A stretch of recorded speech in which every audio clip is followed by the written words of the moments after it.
Oui, merci Monsieur Roux pour cette excellente présentation. Ma question concerne la prise des IPP en discontinu. Là, on a vu que pour 4 ans, il faut une prise quotidienne. Qu'en est-il dans des patients qui prennent 8 ans, 10 ans d'une manière discontinue? Est-ce que c'est le même?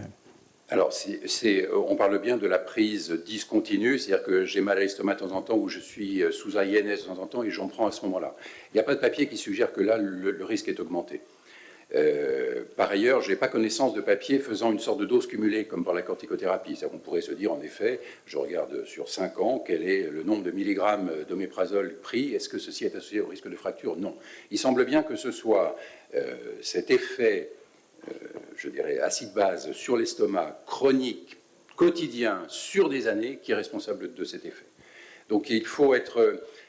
On avait été un peu surpris de la réactivité de la FDA il y a une dizaine d'années, ou un peu plus peut-être maintenant, qui avait mis d'emblée le risque fracturaire dans les papiers des médicaments IPP. Je crois qu'il faut être bien précis. C'est vraiment les gens ayant une maladie finalement inflammatoire gastrique chronique, prenant des IPP quotidiennement pendant plus de 4 ans, qui sont à risque.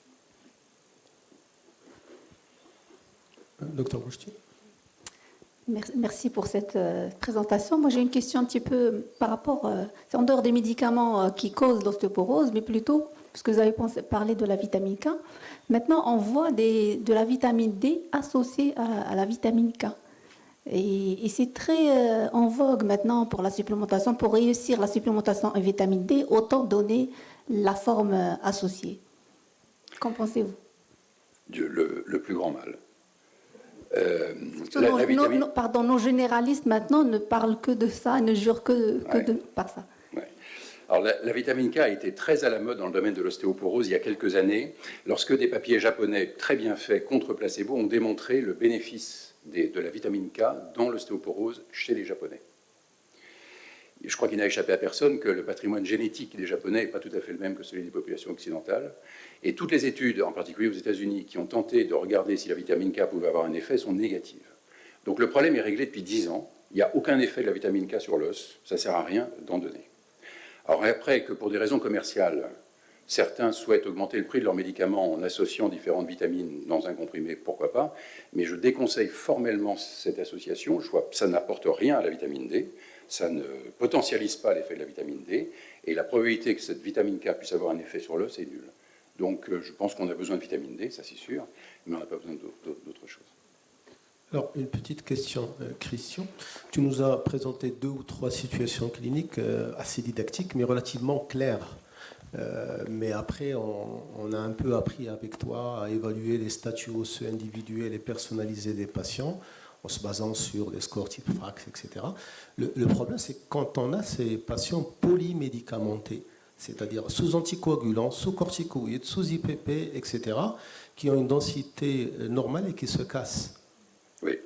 Qu'est-ce que tu nous conseilles dans ce cas? Bien sûr, c'est vraiment une très bonne question, parce que c'est la situation la plus fréquente. Et encore une fois, justement, ce sont les ostéopathies fragilisantes à densité osseuse normale qui sont typiquement ce champ de l'ostéopathie des médicaments. Alors, à ce moment-là, je fais la liste des médicaments et je les considère comme des facteurs de risque associés. C'est-à-dire qu'on a l'habitude de dire l'antécédent personnel de fracture, l'antécédent maternel, l'intoxication tabagique, blablabla, et j'ajoute ces médicaments. Et j'en fais des facteurs de risque en plus, car le plus souvent, comme tu le dis, on ne peut pas arrêter ces médicaments. Mais comme c'est un facteur de risque, la puissance de mon traitement, voire le choix de la molécule, va peut-être être modifié par ces traitements. Donc ça doit être considéré comme, dans notre enquête des facteurs de risque venant aggraver une situation densitométrique X, les médicaments sont importants. Doigt.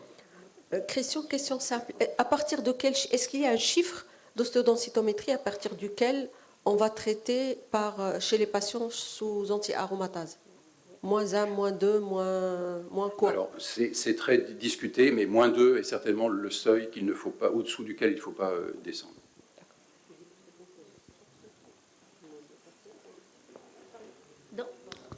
Dans le même ordre d'idée, est-ce que dans le cancer du sein, justement, est-ce que c'est juste les anti-aromatases ou même la chimio peut baisser l'ostéodensité?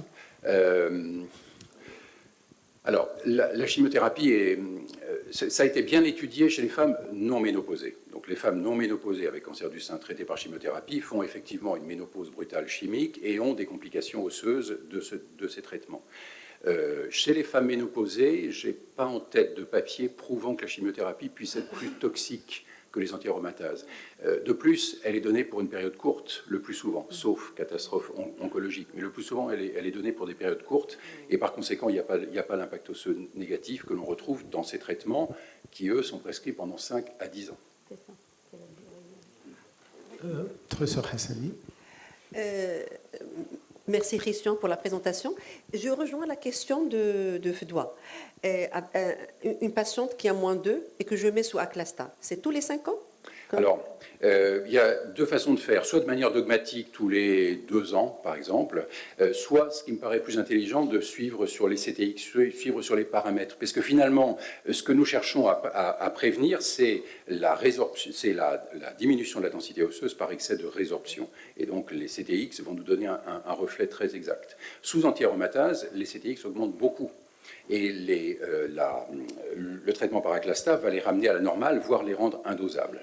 Je pense sincèrement que chez une femme à densité osseuse normale, car c'est de ça dont on parle, qui est sous anti-aromatase et dont les CTX, après une injection d'Aclasta, sont toujours indosables pendant 1 an, 2 ans, 3 ans, elle n'a pas besoin d'avoir de nouveaux traitements. C'est un traitement de ce qu'on commence à appeler le syndrome d'hyperactivation ostéoclastique. Et donc ce syndrome d'hyperactivation ostéoclastique, dont le paradigme est la mastocytose, se retrouve avec certains médicaments comme les anti-aromatases, et c'est ça que l'on traite.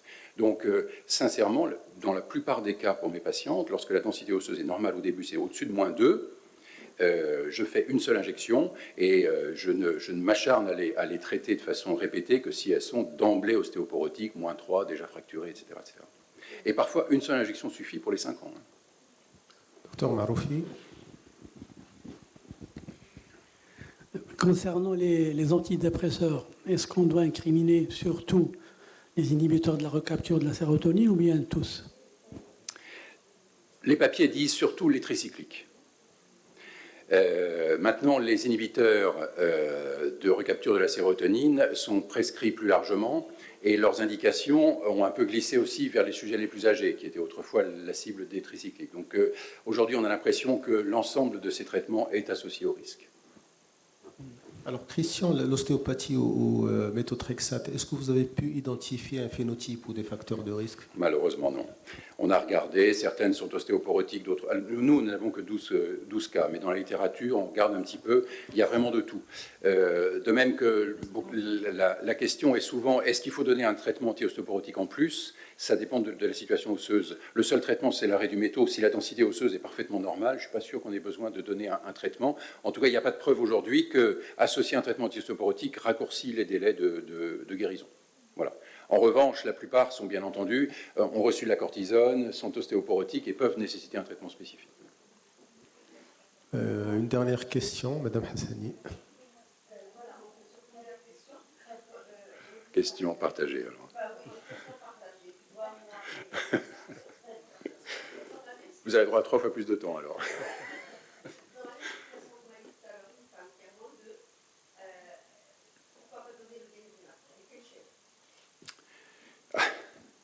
Le dénosumab est un très très bon traitement, extrêmement efficace. Le problème, chacun le sait, c'est l'effet rebond. Donc, c'est très difficile de manager je vais essayer de parler à la fois politiquement, de façon politiquement correcte et scientifiquement juste. C'est très difficile de manager ce traitement par dénosumab chez des femmes que l'on voit peu ou qui sont adressées une fois pour avis, pour lesquelles on n'a pas un suivi strict. Et parce que le risque, c'est qu'elles arrêtent parce que leur cousine leur dit que c'est pas bon, parce que leur dentiste leur dit qu'il y a un risque, parce que leur oncologue oublie de refaire la prescription, etc. Et vraiment, l'effet rebond du dénosumab, il est quand même potentialisé par la situation sous-jacente. Une hyperpara qu'on a oublié de diagnostiquer avant, une anti-aromatase en cours, tout ça, ça va donner, là pour le coup, une hyperactivation ostéoclastique massive. Donc, c'est un traitement remarquable qui a démontré son efficacité. Il y a des papiers dans la littérature contre placebo absolument spectaculaires. Il peut être utilisé, mais il faut que ce soit un contrat clair avec la patiente. Vous ne touchez pas à ce médicament sans m'en parler. Quoi qu'on vous dise, vous ne décalez pas les injections. Et ce décalage des injections, c'est vraiment à 2 ou 3 semaines près. Donc, il faut être vraiment très, très attentif. Je parle bien sous antiaromatase, n'est-ce pas, hein? Je ne parle pas dans l'ostéoporose post-ménopause. Sous antiaromatase, c'est à date précise, quasiment à la semaine près. Hein. Désolé Christian, avec toi, il y a toujours 2 ou 3 dernières questions. Il y a encore une dernière. Est-ce que c'est suffisant d'ajouter seulement le calcium et la vitamine D quand on a un doute sur ces traitements-là? Non, sauf pour les IPP. C'est seulement pour les IPP où j'ai parlé d'améliorer la substitution en calcium et vitamine D. Mais le calcium et vitamine D, c'est un traitement adjuvant dans le domaine de l'ostéoporose qui n'a pas d'effet sur la prévention de la perte osseuse. Donc si on a par exemple des antiaromatases, c'est totalement insuffisant. Il faut donner des vrais traitements anti-ostéoporotiques. Merci. Merci beaucoup Christian.